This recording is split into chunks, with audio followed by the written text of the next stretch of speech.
Goeiedag vriende, ons verwelkom u weer eens vandag by aflewering van die HNP se inligtingsdiens.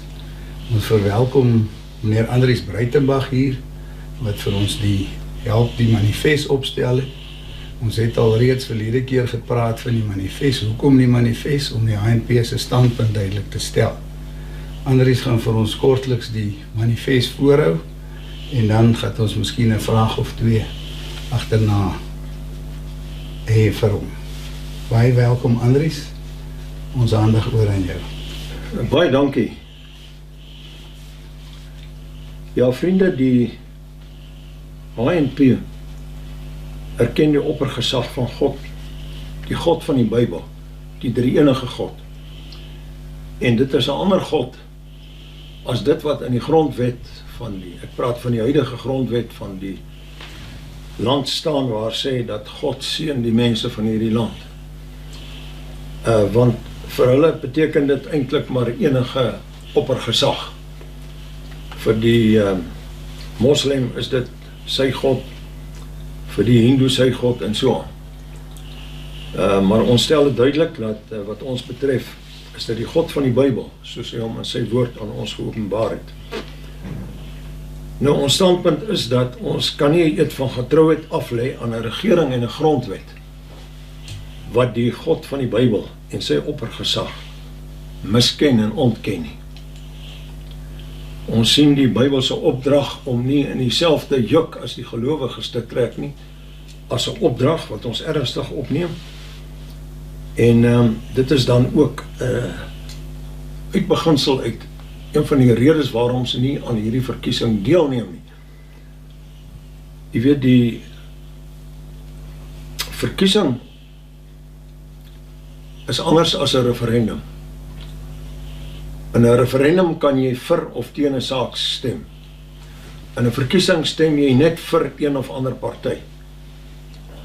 En daar is geen party wat dieselfde beginsels het as wat die HNP stel in hierdie verkiesing nie. En dis een van die redes waarom ons nie in hierdie verkiesing vir 'n party kan stem nie. Ons het geen vertroue in hierdie sogenaamde demokrasie nie, vanweë die demografie van die land. Demokrasie beteken tog dat jy sinvol kan deelneem aan die besluitneming van die politieke rigting wat in die land ingeslaan word. En dit is nie moontlik met die getalle wat ons het. So ons word eintlik, as ons nou gedwing word om deel te neem aan die verkiesing, word ons eintlik gedwing om te stem vir iets wat teen ons grein en teen ons beginsels is. En dit is ons nie bereid om te doen nie. Ons staan met ander woorde in hierdie land eintlik onder die gesag van die gepeupel, omdat hulle die meerderheid is. En dan beskou ons hierdie bedeling as onwettig oor die manier waarop hy tot stand gekom en op ons afgedwing is. En ja, so die HNP het nou sy standpunte gestel in 'n manifest, terwyl almal nou besig is om verkiesingsmanifeste die lig te laat sien. En die eerste standpunt wat ons het, sê dat die bevolking van Suid-Afrika sluit 'n veelheid van volkere en kultuurgemeenskappe in. En daarom word volke se reg op nasionale vryheid en selfbeskikking erken in hul tradisionele gebiede. En as die HNP aan hierdie verkiesing sou deelneem en hy sou aan bewind kon kom, dan sou hy daardie standpunt in die grondwet stel. En dan sal daar so ook wetgewing in plek gestel word om vir volkere en kultuurgemeenskappe in die gebiede waar hulle is, tot die mate van autonomie wat hulle verlang, te laat vorder. En natuurlik, die grondwet sal aangepas word om hierdie beginsel aan uitdrukking te gee. Ons sal artikel 1, sowel as die huidige aanhef van die grondwet, sal in geheel geskraap word. en vervang word met 'n artikel wat uitdrukking gee aan ons erkenning van die God van die Bybel as die oppergesag. Volgende standpunt is dat die natuurlike onderskeide van ras en geslag word erken en wetgewing sal ingestel word om die gedwonge miskenning of die ignorering daarvan te verbied en dit strafbaar te maak. Ons het 'n groot probleem met hierdie hoofstuk 2 van die grondwet, die sogenaamde handves van regte, vanweë die onbegrensdheid wat daardie regte het en telkens deur 'n konstitusionele hof toegeken word. En die ANC se standpunt is dat ons sal daardie regte herdefinieer en begrens ten einde sulke absurditeite soos huwelike van dieselfde geslagte en soortgelyke dinge te voorkom. En daar sal 'n duidelike onderskeid gemaak word tussen die begrippe van gelykheid en eendersheid. Ons verwerp die benadering wat dikwels gevolg word dat gelykheid sommer ook eendersheid beteken. En dan 'n belangrike saak is, die ANC se standpunt is dat in die internasionale gemeenskap en politiek, as ons aan die bewind sou kom, sal ons 'n standpunt van neutraliteit handhaaf. En die rede daarvoor is dat die Weste so dekadent geraak het, dat ons nie bereid is om maar net aanvaar te word as 'n volgeling van die Weste nie, en natuurlik wil ons nie met die ander pool vereenselwig wees nie. En in die huidige omstandighede en vir die voorsienbare toekoms sal dit dan ons standpunt wees om neutraal te wees. Ons wil ook nie betrokke raak by die oorloë en militêre konflikte van ander lande nie. Ons sal lande se reg op hulle interne sake erken en ons sal ons verhouding met daardie lande, handelsbetrekkinge en ander, die sal ons handhaaf, omdat ons nie vir volke en lande wil voorskryf hoe hulle self moet regeer nie. Wat die regspleging betref, is ons standpunt dat die onafhanklikheid en onpartydigheid van die regbank eerbiedig word. En dit sal gehandhaaf word. Maar daar kan nie toegelaat word dat die reg die plek begin inneem van die wetgewer nie. En as dit 'n vreemde stelling is, dan verwys ek u na 'n uitspraak van die konstitusionele hof hier in 2017, as ek reg onthou, waar hulle eintlik, daardie hoofregter in sy uitspraak, hulle die aangematigheid om te sê dat hulle moet deel vorm, of daarin deel om as het ware die beleid te stel. En dan op die manier die grondwet te ontwikkel.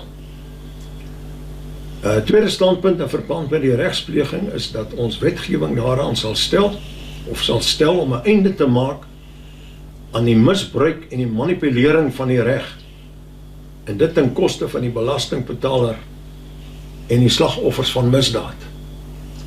Hierdie ding dat 'n saak voorkom en daar word openlik woer gespeel en die reg tot 'n bespotting gemaak deur aanhoudend sake voor te bring en te appeleer teen hierdie en teen daardie, soos wat ons nou beleef met hierdie geval van Zuma, daardie ding moet tot 'n einde kom. Dan 'n ander belangrike punt is dat ons sal die appelhof sal as die hoogste hof van appel in die Suid-Afrikaanse reg herstel word.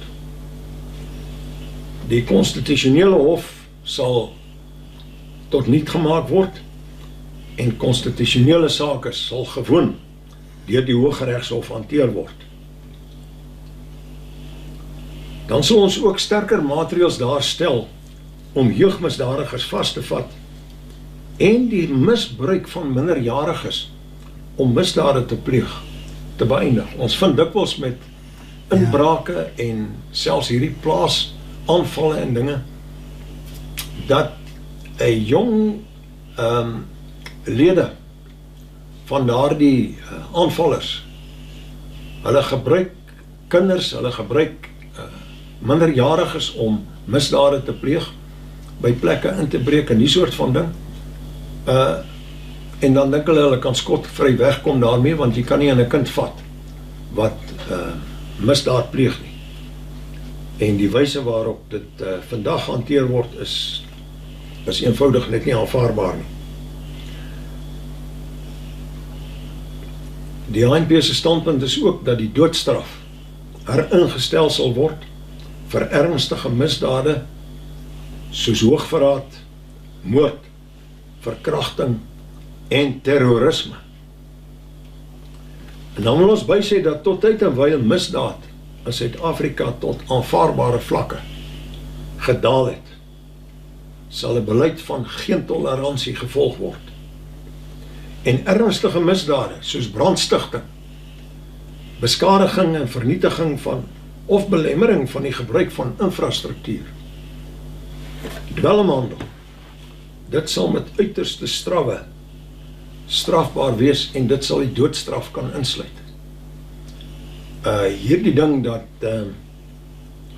infrastruktuur so aangeval word, kabels gesteel word, die hele samelewing ontwrig word, ongelukke veroorsaak word, groot brande gestig word, dit sal tot einde moet kom. En dit is duidelik dat die heersende regspleging net nie 'n afskrikmiddel vir hierdie misdadigers is nie. Dis hoekom hulle daarmee voortgaan.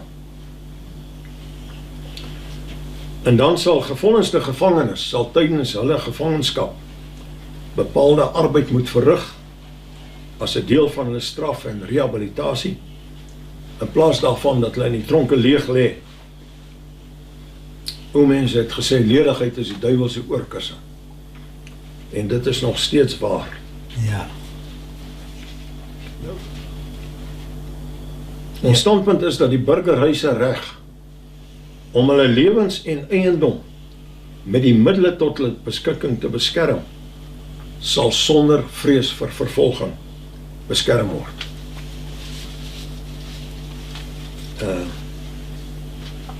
Misdadige en korrupte polisiemanne en ander staatsamptenare sal met uiters swaar strawwe gestraf kan word. En dan sal spesialiseenhede van die polisie geskep word om akute misdade soos plaasaanvalle vas te vat en tot einde te bring. Nou, ons weet daar bestaan spesialiseenhede, maar dit is baie beperk op die oomblik. En 'n saak soos plaasaanvalle, die regering weier om dit as 'n prioriteitsmisdaad te erken, hoewel dit 'n geweldige invloed op ons landbou het.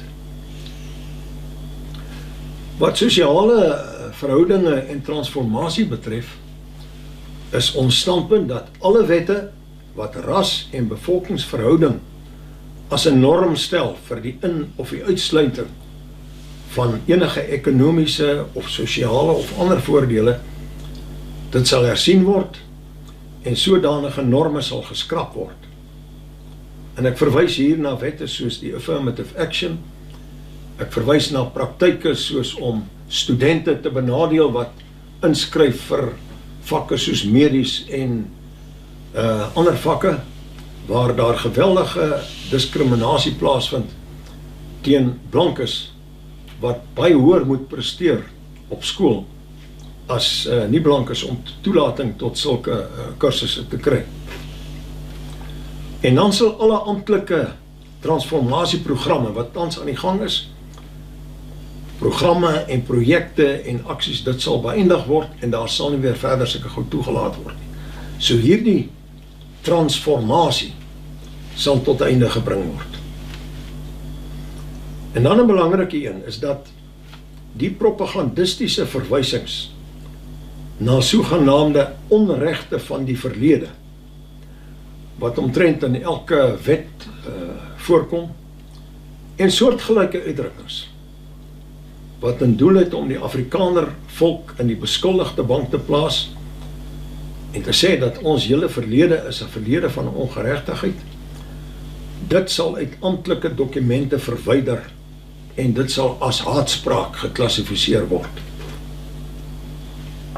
En dan natuurlik daarmee gehandel word, soos daar met haatspraak gehandel word.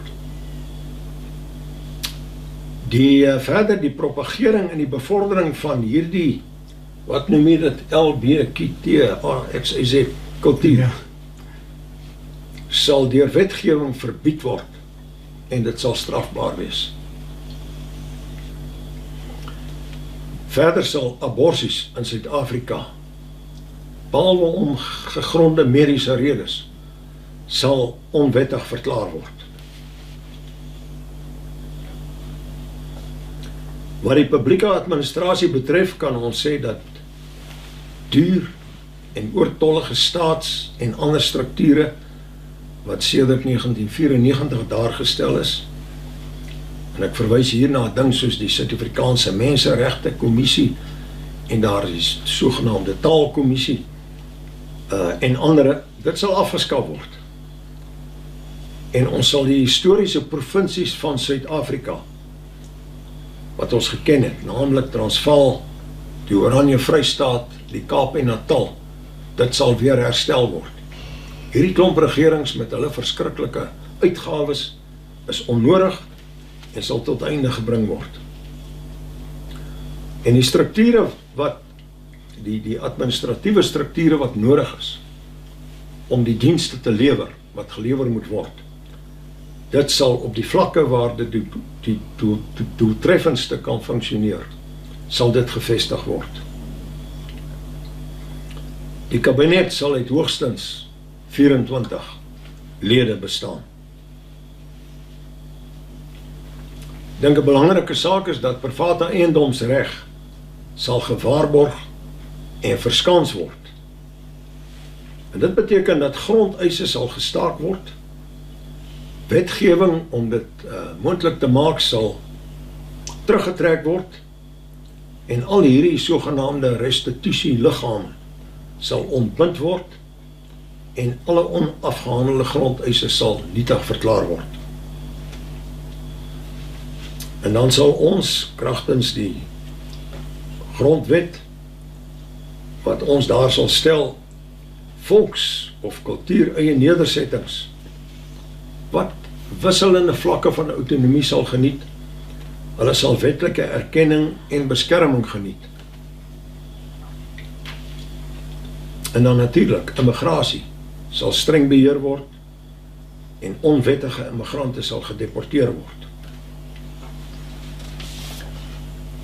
Nee, nou is daar nog 'n klomp goed wat ek nie eens al geraak het. Andries, miskien Hoe lank is dit? Dis nou miskien moet 'n mens maar net vinnig praat van hierdie nuwe wette wat soos hulle eiendomsreg, verwisseling en landboubeskerming en nywerheidsontwikkeling, maar net 'n paar dinge noem. Die res kan die mense daarom in die Afrikaner van 2 weke terug lees, en dan is daar ook die onderwys wat jy daar van ons gewys het oor volksonderwys sal volgens die volksstandaarde gedoen word. goed.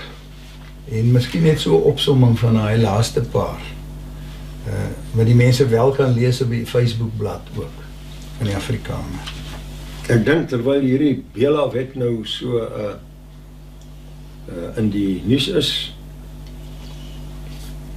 is ons standpunt dat skole, universiteite en ander opleidings- en opvoedingsinrigtings deur hulle eie verkose bestuurstrukture beheer en gereguleer sal word.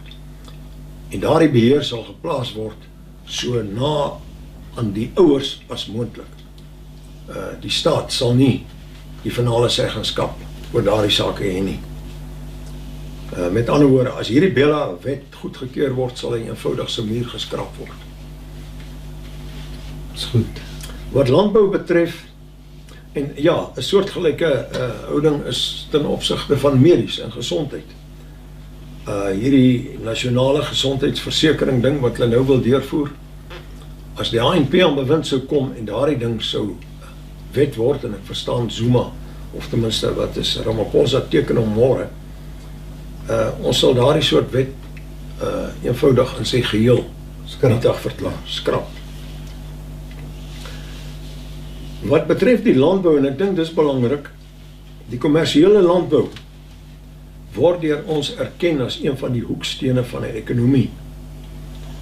En daarom sal voedselsekerheid deur die staat verseker word deur hulpskemas aan boere wat deur natuurrampe getuister word.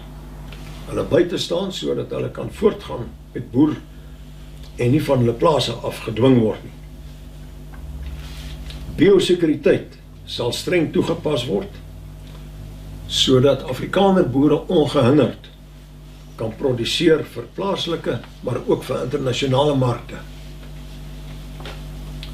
En natuurlik sal ons alles in werking stel om plattelandse heropbou en ontwikkeling weer aan die gang te kry, ter ondersteuning van die noodsaaklike landboubedryf. Die kommandostelsel sal weer ingestel word, en hy sal onder beheer van die boere wees, natuurlik, as 'n militêre stelsel, onder beheer van die militêr, maar die boere sal in bedryf. 'n Belangrike beginsel wat die ANC nastreef is dat erfplase erken sal word as die basis waarop grond van een geslag na 'n ander oorgedra word, sonder dat dit vervreem kan word.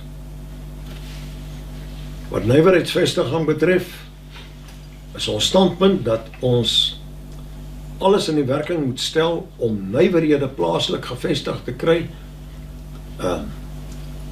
deur die werwing van buitelandse beleggers, indien nodig, hoe ook al, sodat ons eie grondstowwe kan verwerk en dit dan uitvoer, in plaas daarvan om dit uit te voer en weer as verwerkte produkte terug te koop.